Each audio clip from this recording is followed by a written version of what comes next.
আসসালামু আলাইকুম রহমতুল্লাহ। আজ পবিত্র জুম্মার দিন, গরিবদের হজের দিন, কিন্তু বড় লোক মানুষ সৌদি আরব কাবা করে হজ করতে যায়, আর গরিব মানুষ মসজিদে নামাজ পড়তে যায়। এই হজের দিন এটা গরিব মানুষ সবাই মানে, ঠিক না ভাই? ঠিক ঠিক। এই দিনটা সবাই মানে, বেশি অংশ গরিব মানুষের মসজিদে দেখবেন, কিন্তু বড় লোক মানুষ বেশি এটা দেখবেন না, কারণ ওরা ব্যস্ত থাকে। রাসূল পাক সাল্লাল্লাহু আলাইহি ওয়াসাল্লাম একটা হাদিস, এক সাহাবী প্রশ্ন করেছিলেন যে ইয়া রাসূলুল্লাহ, ইয়া হাবিবাল্লাহ, হাসরের মাঠে সব থেকে আগে, মানে সবার আগে বেঁচে যাবে কে? তখন রাসূল পাক সাল্লাল্লাহু আলাইহি ওয়াসাল্লাম বলেছিলেন, যারা গরিব তারা আগে বেঁচে যাবে।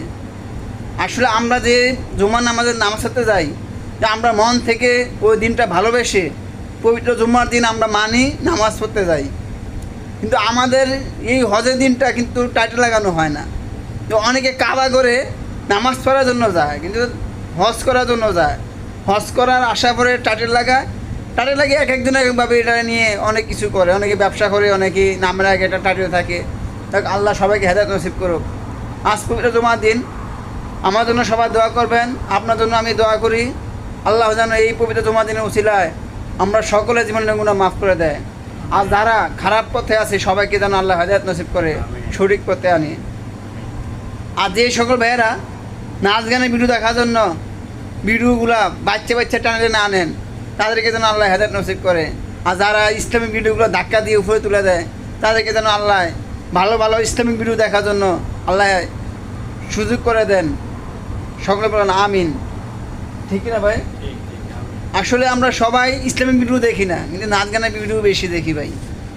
সবার জন্য সবাই দোয়া করবেন, আমি সবার জন্য দোয়া করি। আজ ঈদ মুবারক শেষ, শুক্রবার আসলো। আসলে ভাই ঈদ আসলো ঠিক, ঈদ এসে কাউকে কাঁদিয়ে গেছে, আবার কাউকে হাসিয়ে গেছে, আবার কারো কলিজায় আগুন লাগিয়ে দিয়ে গেছে। যেমন আগুন লাগিয়েছে কাদের গায়ে জানেন? আমাদের মতো প্রবাসীদের কলিজায় আগুন লাগিয়ে গেছে, কারণ আমরা ঈদ আসার পর কাউকে হাসালে সারা বছর যে কষ্ট হয়, ঈদের দিন ভাই তার সাথে অনেক বেশি কষ্ট হয়। কারণ আমরা অনেক প্রবাসী এক টুকরা মাংস মুখ দেখি না, মা বাবাকে দেখি না, স্ত্রী সন্তান দেখি না। ওই দিনে আমরা ঠিকই নামাজ পড়ি, কিন্তু ভাই ঈদের আনন্দটা পাই না ভাই, ঈদের আনন্দটা পাই না ভাই। সবার জন্য সবাই দোয়া করবেন। আজ পবিত্র জুমার দিন, আমি আপনার জন্য দোয়া করি। আসসালামু আলাইকুম রহমতুল্লাহি ওয়া বারাকাতুহু। সবাই ভালো থাকবেন, সুস্থ থাকবেন।